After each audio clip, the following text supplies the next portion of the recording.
Hello my dear friend, this is Jitendra Kumar.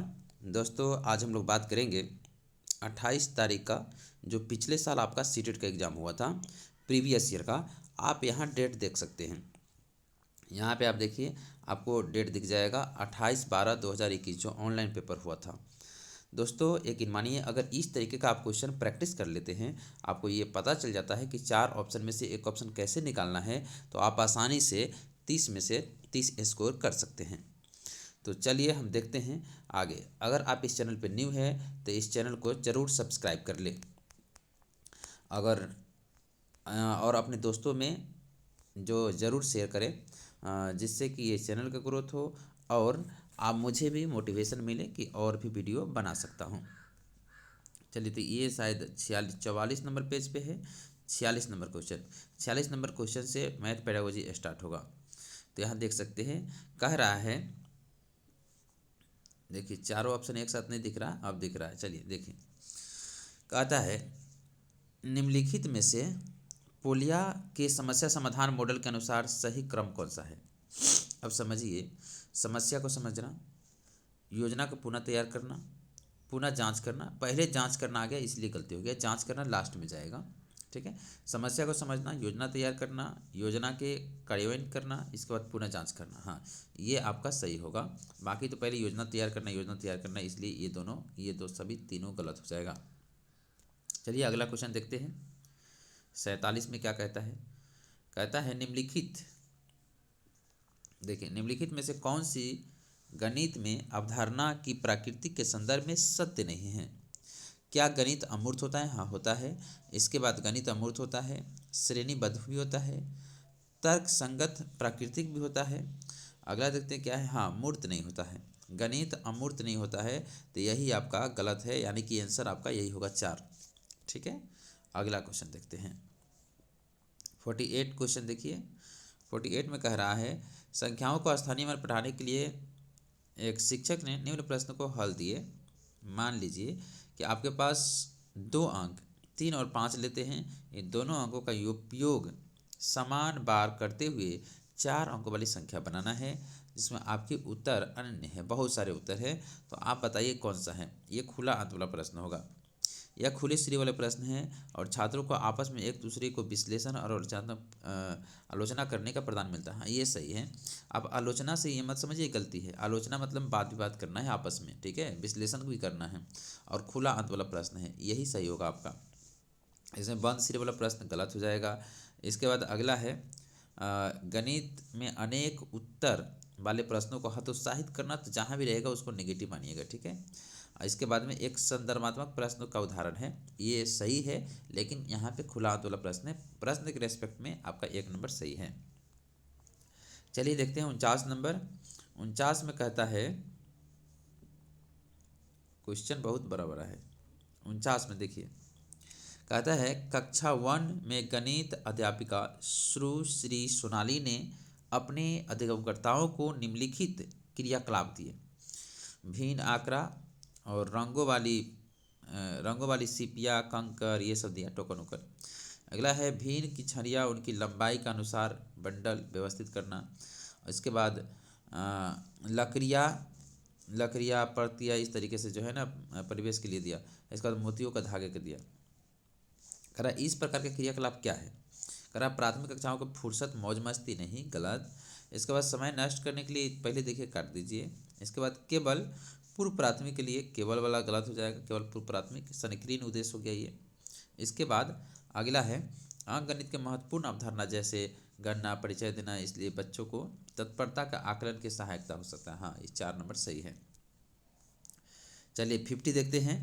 50 में कहता है कि राष्ट्रीय परीक्षा 2005 के अनुसार निम्न में से कौन सी प्रक्रिया बच्चों के चिंतन के गणितीकरण के सूचक है। गणितीय संप्रेषण केवल सूत्र के द्वारा करना। इसके बाद ये तो गलत हो जाएगा, केवल सूत्र के द्वारा करना। ठीक है, कौन सा सूचक है ये पूछ रहा है, पॉजिटिव पूछ रहा है। प्रश्नों को हल करने के लिए मानक विधि या कलन विधि, गलत हो जाएगा, मानक विधि। ठीक है, कोई स्टैंडर्ड विधि गलत हो जाएगा। आसपास की भिन्न वस्तुओं बाहर का अनुमान लगाना, सहपाठियों को शिक्षक के साथ विचार विमर्श करना है, ये सही है। अगला है शिक्षक द्वारा सुनिश्चित निर्देश देना, ये गलत। ठीक है, तो आपका 3 नंबर यहाँ पे आंसर हो जाएगा। अगला 51 नंबर देखिए, कहता है राष्ट्रीय पटचर्या रूपरेखा 2005 के अनुसार गणित शिक्षण का आकार गणित शिक्षा का आकार चौड़ा और गोलीय होने के स्थान पे ऊंचाई है शंक्वाकार है। शंक्वाकार इसलिए होता है दोस्तों क्योंकि यहाँ से जो है ना आपका जो मान लीजिए यहाँ 5th क्लास है, तो 5th क्लास में जो पढ़ा गया चीज़ है वो 6th क्लास में ऊपर धीरे धीरे थोड़ा थोड़ा यूज हो, ठीक है, धीरे धीरे कम हो जाए। मान लीजिए 5th क्लास का है तो 10th में तो नहीं होगा ना ज़्यादा, तो आपको धीरे धीरे कम हो जाए, इस तरीके से शंक्वाकार होता है। चलिए इसे देखते हैं। कह रहा है प्राथमिक विद्यालय में उच्च विद्यालयों के शिक्षकों को पारस्परिक संबंध नहीं है, गलत। इसके बाद गणित पाठ्यक्रमों के विषय की परिचय कठिनाई के श्रेणीबद्ध स्तरों का अनुसार किया गया है। चलिए देखते हैं, कठिनाई के श्रेणीबद्ध किया है। इसके बाद गत वर्षों के समावेश किया जाना चाहिए। पटचर्या के गणितीय क्या कुछ आधारभूत विषयों को काट छाट करके नियमों विषयों जिससे कि नए विषयों का समावेश किया जा सके जो उच्च गणित के अध्ययन के लिए महत्वपूर्ण हो। देखिए यहाँ पे आ गया ना जो बताया था, ठीक है, इसलिए तो आपका 4 नंबर आंसर सही हो जाएगा। अगला देखते हैं 52 में कहता है गणित के अध्ययन के समान अवधारणा यानी कि मानचित्र कंसेप्ट का उपयोग अवधारणा के मानचित्र के बारे में कौन सा कथन सही है। चलिए देखते हैं। कहता है यह एक जटिल जाल तंत्र है जिसकी अवधारणा उप अवधारणाओं के बीच के संबंध सही है।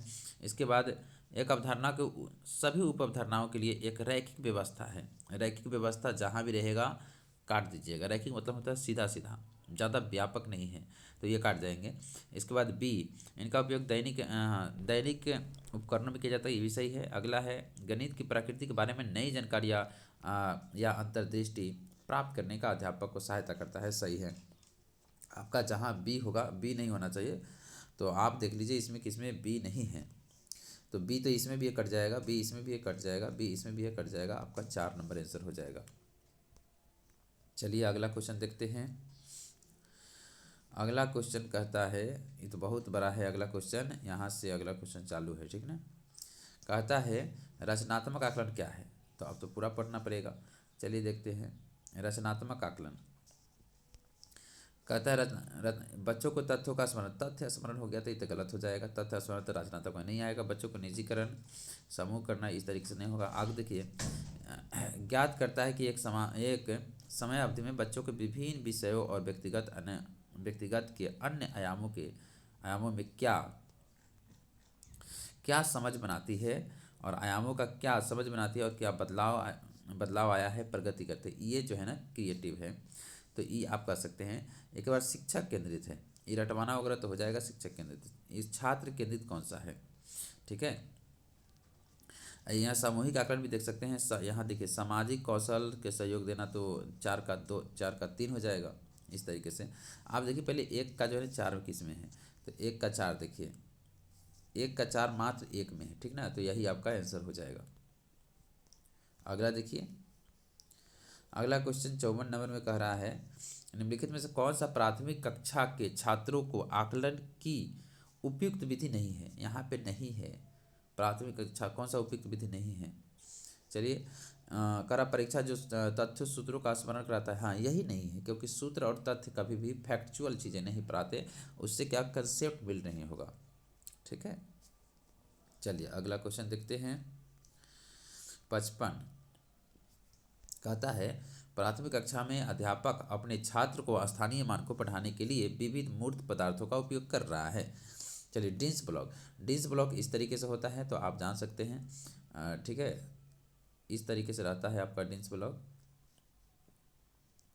तो इस तरीके से बहुत सारा ब्लॉक बना रहता है, बहुत सारा जुड़ा रहता है, तो इसमें जैसे इसमें 10-10 का बंडल रहता है, 1 का रहता है, 100 का रहता है, तो डिंस ब्लॉक से सीख सकता है। माचिस की तिरिया का बंडल इससे भी सीख सकता है। बनावटी नोट इससे स्थानीय मन नहीं सीखेगा। हाँ अबेकस से सीख सकता है, लेकिन अबेकस से ज़्यादातर गिनती करने के लिए होता है, तो इसलिए आपका यहाँ प्रैक्टिकल जो होगा ए और बी होगा, तो ए और बी जिसमें होगा वो हो जाएगा, तो ए और बी इसमें है, तो ये आपका हो जाएगा 2 नंबर। इसके बाद 56 में देखिए कहता है बच्चों की गणितीय अवधारणा का पूर्व ज्ञान आकलन के लिए महत्वपूर्ण है, क्योंकि पूर्व ज्ञान तो महत्वपूर्ण है। गणितीय तथ्यों का स्मरण करना गलत, अन्य विषयों के साथ एकीकृत हो सकता है। योगात्मक आकलन के लिए नहीं, लास्ट में आकलन होता है, समेटिव आकलन है, परीक्षा के मतलब साल के अंत में होता है। अगला है गणितीय अवधारणाओं को प्राकृतिक श्रेणीबद्ध है इस कारण से।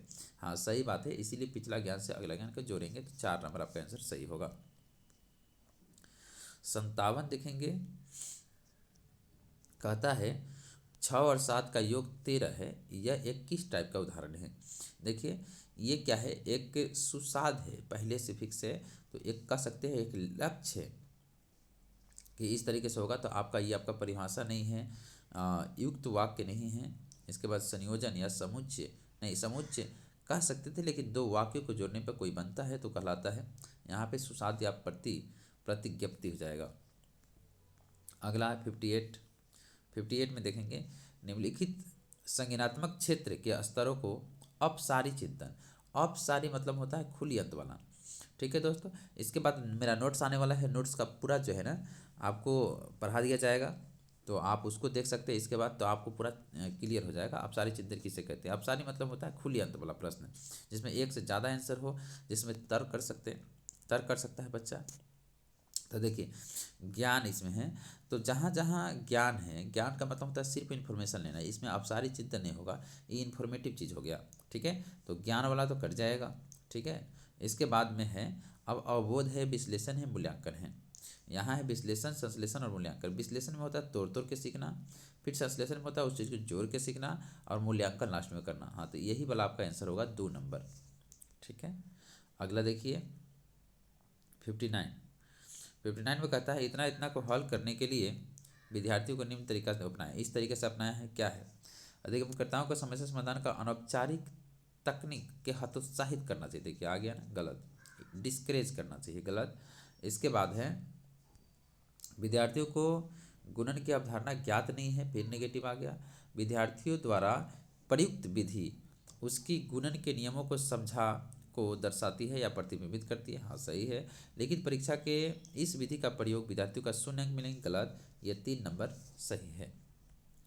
60 का देखते हैं, कहता है जियो बोर्ड पर आधारित क्रियाकलाप से परिचय देने के लिए अति उपयुक्त कारण हो सकता है। अधिगमकर्ताओं को रेखाओं को कोणों को पढ़ाना, हाँ होता है, लेकिन चलिए इससे भी अच्छा देखते हैं। अधिगमकर्ताओं को विभिन्न प्रकार के त्रिभुज पढ़ाना, गलत, किसी त्रिभुज के बारे में नहीं। अधिगमकर्ताओं को आयत पढ़ाना, ये भी गलत, पर्टिकुलर चीज़ नहीं हो सकता। कहता है विभिन्न ज्यामिति की अवधारणा जांच अन्वेषण के मूर्त प्रदर्शन देना, हाँ ये सही है, मूर्त प्रदर्शन वहाँ पर सीखते हैं, तो 4 नंबर सही है। दोस्तों अगर इस चैनल पे आप न्यू है तो इस चैनल को ज़रूर सब्सक्राइब कर लीजिए, क्योंकि इसमें मैं पूरा निचोड़ देने वाला हूँ, मैथ का पूरा नोट्स देने वाला हूँ, जहाँ पूरे यूट्यूब पे कहीं भी आप सर्च कर सकते हैं, वहाँ इस तरीके का कंटेंट आपको नहीं मिलेगा, टोटल एक जगह मिलेगा। इसीलिए आप इस चैनल को ज़रूर सब्सक्राइब करें, अपने दोस्तों में शेयर करें। धन्यवाद।